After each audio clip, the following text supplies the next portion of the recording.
Hello दोस्तों, कैसे आप सब। तो हम लोग भारतीय इतिहास पढ़ रहे हैं। भारतीय इतिहास में आज हम लोग क्या शुरू करेंगे, तो मौर्योत्तर काल शुरू करेंगे। हिस्ट्री का 14 क्लास ऑलरेडी हो चुका है, नहीं देखे हैं तो जाइएगा, प्लेलिस्ट इसका बना हुआ है, वहां से सारा वीडियो देख लीजिएगा। ठीक है, साथ ही साथ इसका पीडीएफ जो भी बाकी है, क्या करेंगे कि जल्दी से जल्दी कल तक सारा पीडीएफ कोशिश करेंगे कि डाल देंगे।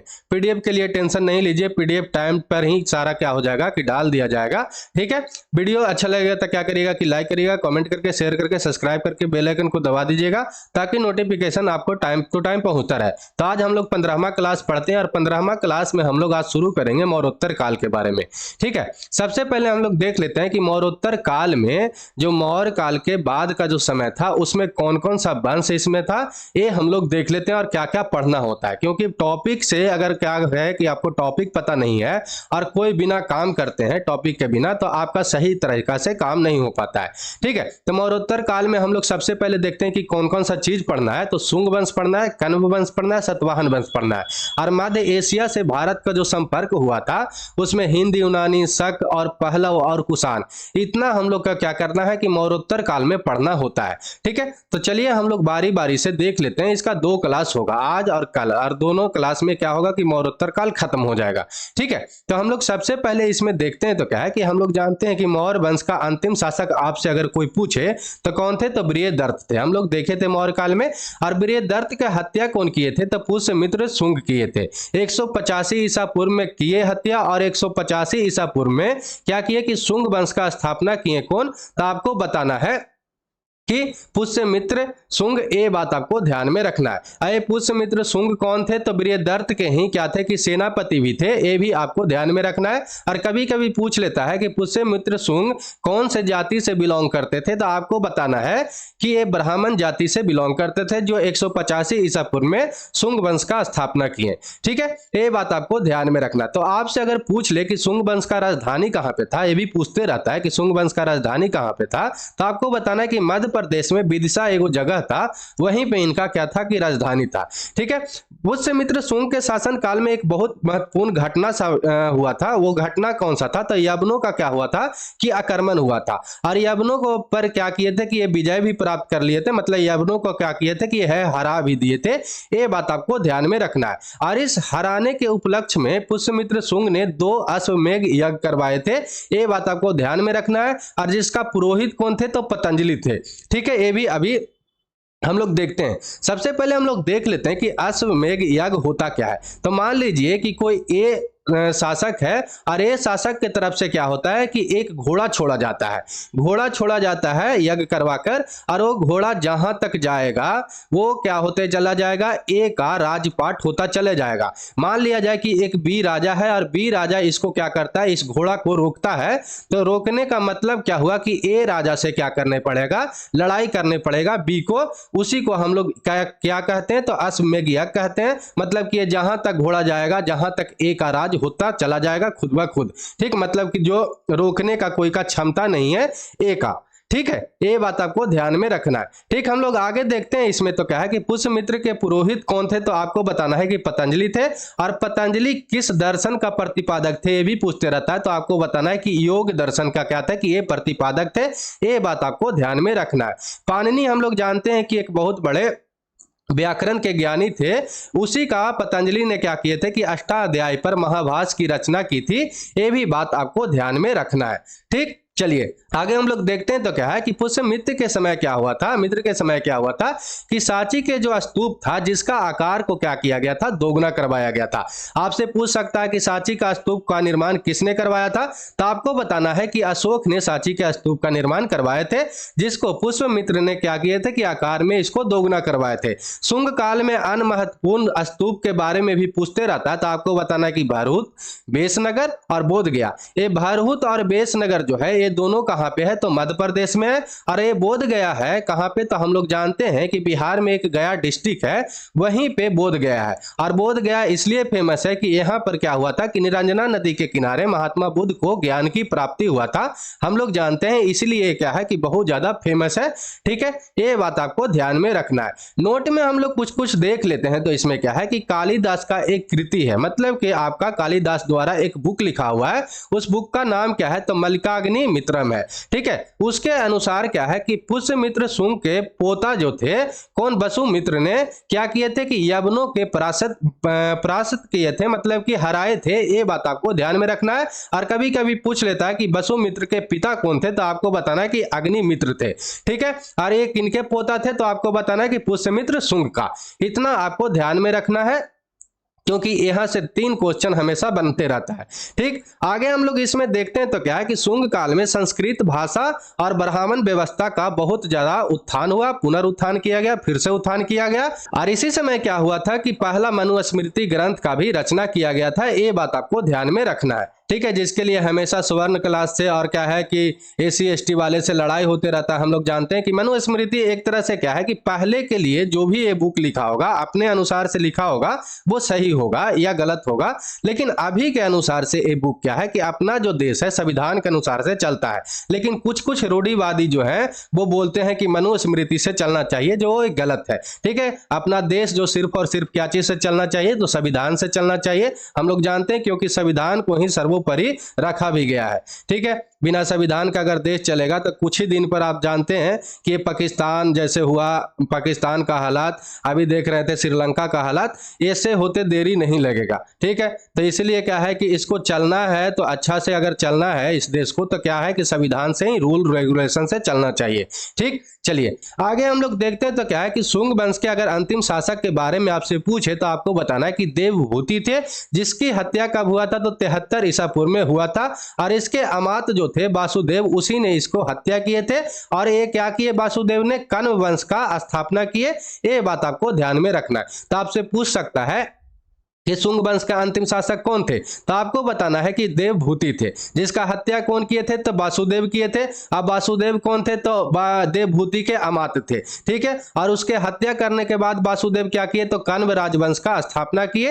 ये भी आपको ध्यान में रखना है। तो अब हम लोग देखते हैं कण्व वंश के बारे में। तो कण्व वंश के संस्थापक के बारे में अभी हम लोग देखे कि कौन थे, तो वासुदेव थे। और इस वंश का अंतिम शासक कौन थे, तो सुशर्मा थे। जिसकी हत्या सतवाहन नरेश कौन किए थे, तो सिमुक ने किए थे। और सिमुक ने हत्या करके सुशर्मा को क्या किए थे कि सतवाहन राजवंश का स्थापना किए थे। ये बात आपको ध्यान में रखना है। ठीक है, सतवाहन वंश के संस्थापक के बारे में अभी हम लोग देख रहे थे कि कौन किए थे, तो सिमुक किए थे, जिसने कण्व वंश के अंतिम शासक सुशर्मा का हत्या करके इसका स्थापना किए।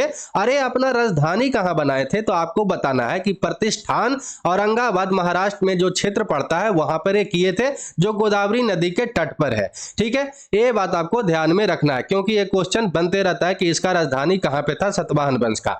ठीक है, आगे हम लोग इसमें देखते हैं प्रमुख शासक सतवाहन वंश का, क्योंकि इंपॉर्टेंट हो जाता है, बारी बारी से हम लोग देख लेते हैं। तो पहले देखते हैं सतकर्णी फर्स्ट के बारे में, जहां इनका शासन काल से पूछ ले कि कब से कब तक चला था, तो 27 ईसा पूर्व से लेके 17 ईसा पूर्व तक रहा। और यह इस वंश का महान शासक थे। ये बात आपको ध्यान में रखना है। और इसने क्या किए थे, तो 2 अश्वमेध यज्ञ करवाए थे और 1 राजसूय यज्ञ भी करवाए थे। अब हम लोग अश्वमेध यज्ञ के बारे में तो देख लिए थे, तो राजसूय यज्ञ क्या होता है ये हम लोग देख लेते हैं। राजसूय यज्ञ क्या होता है कि इसमें राजा क्या करता है, मान लीजिए कि ये सतकर्णी राजा है, और ये क्या करेंगे अब कि जो जगह जगह पे जो इसके अगल बगल में जितना भी राज्य है, उस राज्य से, उस राजा से क्या करेंगे कि लड़ाई करेंगे। और लड़ाई करने के बाद क्या करेंगे कि जितना भी अगल बगल के क्षेत्र है उसको जीत लेंगे। और जीतने के बाद ये क्या होंगे कि चक्रवर्ती राजा घोषित होंगे। उसी को हम लोग क्या बोलते हैं, तो राजसूय यज्ञ कहते हैं। मतलब इसमें राजा जो होते हैं लड़ाई करने के लिए जाते हैं, और इसमें सिर्फ क्या होता है कि घोड़ा को ही छोड़ दिया जाता है, और ये जहां तक घोड़ा जाएगा उसका ही क्षेत्र बनते चला जाएगा, उसको हम लोग अश्वमेध यज्ञ कहते हैं। लेकिन इसमें राजा जो है प्रॉपर लड़ाई करने जाते हैं। ये बात आपको ध्यान में रखना है। इसने क्या किए थे, सतकर्णी ने क्या किए थे, तो चांदी के सिक्के पर क्या किए थे कि अश्व का आकृति अंकित किए थे।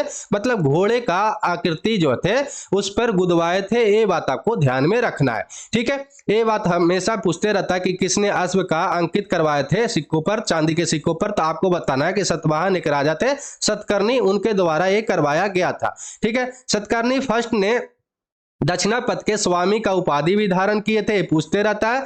और नाना घाट जो शिलालेख है वहां पे सतकर्णी फर्स्ट की उपलब्धियों के बारे में विस्तार में मिला है, ये बात आपको ध्यान में रखना है। नाना घाट शिलालेख कहाँ पे है तो आपको बताना है कि महाराष्ट्र में है, ये भी ध्यान में रखना है। ठीक है, आगे हम लोग देखते हैं तो क्या है कि हाल जो थे सतवाहन वंश का 17वां शासक थे, ये आपको याद रखना है। और इसने प्रकृत ग्रंथ जो था गाथा सप्तशती उसकी रचना की, जिसमें 700 श्लोक है। तो ये आपसे पूछते रहता है कि गाथा सप्तशती का रचना कौन किए थे, तो आपको बताना है हाल। ये हाल इनका नाम ही था, ये ऐसा मत सोचिएगा कि हाल के दिनों में ऐसा कुछ हो रहा था, ये नहीं है, इनका नाम ही क्या था कि हाल था। ठीक है, हाल जो प्रथम थे कितने नंबर का राजा थे सतवाहन वंश का, तो आपको बताना है कि 17वां नंबर के थे। और इसने प्रकृत ग्रंथ एक लिखे थे गाथा सप्तशती, जिसमें क्या था कि 700 श्लोक था। हाल के दरबार में गुणाढ्य निवास करते थे, जिन्होंने क्या लिखे थे तो आपको बताना है कि बृहद कथा कोश की रचना किए थे, ये बात आपको ध्यान में रखना है। ये जो हम लोग देख रहे थे कि नाना घाट शिलालेख, ये नाना घाट शिलालेख के बारे में थोड़ा सा देख लेते हैं। ये जुनार एक जगह है, जुनार एक जगह है कहाँ पे, महाराष्ट्र में पूना जिला में, वहीं पर ये शिलालेख है। ये कभी कभी पूछ लेता है कि महाराष्ट्र के कौन सा जिला में, तो आपको बताना है पूना जिला में। कभी कभी जगह भी पूछ लेता तो आपको बताना है कि जुनार जगह है। ठीक है, ये बात आपको ध्यान में रखना है। चलिए आगे हम लोग देख लेते हैं गौतमी पुत्र सतकर्णी के बारे में। इनका नाम तो हमेशा आप सुनते भी रहते होंगे। सबसे पहले अगर इनका आपका शासनकाल पूछ ले तो आपको बताना है कि 106 ईस्वी से लेके कितना तक रहा, तो 130 ईस्वी तक रहा, ये बात आपको ध्यान में रखना है। तो सतवाहन वंश का जो पुनरुत्थान हुआ, फिर से उद्धान किया गया, मतलब फिर से उठा इसमें, तो आपको बताना है किसके समय में हुआ था, तो गौतमी पुत्र सतकर्णी के समय में हुआ था। ठीक है, इसने क्या किए थे कि ये बार बार क्वेश्चन पूछते रहता है कि क्षहरात वंश का नाश कौन किए थे, तो आपको बताना है कि गौतमी पुत्र सतकर्णी ने किए थे। और एक क्यों किए थे, तो नहपान इसका एक क्या था कि शासक था, नहपान, और ये जो था किनका शत्रु था, तो सतकर्णी का, इसीलिए क्या किए थे कि क्षहरात वंश का नाश कर दिए थे, ये बात आपको ध्यान में रखना है। और उसने क्या किए थे कि शकों से मालवा और कठियावाड़ा भी छीन लिए थे, ये बात आपको याद में रखना है, क्योंकि ये पूछते रहता है कि कौन ऐसा सतवाहन शासक थे जो शकों से क्या किए थे कि मालवा और कठियावाड़ा छीन लिए थे, तो आपको बताना है कि गौतमी पुत्र सतकर्णी। ठीक है, ये बात आपको ध्यान में रखना है। नासिक जो अभिलेख है उसमें गौतमी पुत्र सतकर्णी के विजय का उल्लेख के बारे में सारा जानकारी मिलता है, ये ध्यान में रखना है। और आगे हम लोग देखते हैं यज श्री सतकर्णी के बारे में, जिनका शासनकाल कब से कब तक रहा, तो आपको बताना है कि 165 ईस्वी से लेकर 194 ईस्वी तक इनका शासनकाल रहा था। और यह जो थे सतवाहन वंश का अंतिम शक्तिशाली शासक थे। तो आपसे पूछ सकता है कि सतवाहन वंश के अंतिम शक्तिशाली शासक कौन थे, तो आपको बताना है यज्ञ श्री सतकर्णी। ठीक है, ये बात ध्यान में रखना है। जिसने क्या किए थे कि जिसके सिक्कों पर मछली, शंख और जहाज अंकित होता था। और आपसे अगर पूछ ले कि अंतिम शासक कौन था सतवाहन वंश का, तो आपको बताना है कि पुलबामी चतुर्थ थे अंतिम शासक किसका, तो सतवाहन वंश का, ये बात आपको ध्यान में रखना है। सतवाहन वंश से कुछ विदित तथ्य देख लेते हैं, क्योंकि यहाँ हमेशा पूछते रहता है कुछ कुछ। आपसे अगर पूछे कि इसका राजकीय भाषा कौन था, तो बताना है प्रकृत था। ठीक है, जो कौन से लिपि में लिखा जाता था, तो आपको बताना है ब्राह्मणी लिपि में लिखा जाता था। ठीक है, जैसे अभी हम लोग हिंदी लिखते हैं तो देवनागरी लिपि में लिखते हैं। ठीक है, इंग्लिश लिखते हैं तो रोमन लिपि में लिखते हैं। ठीक, प्रकृत किस लिपि में लिखाया जाता था, तो लिखा जाता है, तो आपको बताना है ब्राह्मणी लिपि में लिखा जाता था। ठीक है, सतवाहन काल में जो है चांदी और सिक्कों का प्रयोग होता था, जिसे करसापन कहा जाता था। तो आपसे पूछ ले कि सतवाहन काल में चांदी का सिक्के और तांबा का सिक्के का प्रयोग किया जाता था, तो उसको क्या कहते थे, तो आपको बताना है कि करसापन कहते हैं, ये बात आपको ध्यान में रखना है। ठीक है, सतवाहनों ने आर्थिक लेन देन के लिए क्या किए थे कि शीशे के सिक्का का भी प्रयोग किए थे। तो ये क्वेश्चन हमेशा ज्यादा से ज्यादा क्वेश्चन यही बनता है कि शीशे का सिक्का का प्रयोग किसने किया थे, तो आपको बताना है कि सतवाहन शासकों ने। ठीक है, सतवाहन शासकों ने ही सर्वप्रथम ब्राह्मणों को भूमिदान और जागीर देने का प्रथा भी शुरू किए थे। और सतवाहनों में देखा जाता है कि मातृ सत्तात्मक सामाजिक व्यवस्था था, मतलब कि माता जो होते थे मेन होते थे घर में। ठीक है, अभी हम लोग देखते हैं कि पिता सत्तात्मक होता है, तो नहीं, उस समय माता जो होते थे क्या होते थे, मेन मतलब कि फीमेल होती थी, ये आपको ध्यान में रखना है। ठीक है, आगे हम लोग देखते हैं तो क्या है कि प्रमुख अगर वास्तुकला के बारे में इसमें पूछ ले तो कार्ले अचैत, ये भोरघाट पूना में है। और अमरावती एवं नागा अर्जुन कोंड जो है स्तूप का निर्माण इसी काल में हुआ था, जो कहां पे है, तो आंध्र प्रदेश में है। ये बात आपको ध्यान में रखना है। कहीं कहीं पे आपको ये दिया रहेगा एलोरा का गुफा, वो गलत है, क्योंकि वो जो हुआ था किसके शासनकाल में हुआ था, अजंता और एलोरा का गुफा।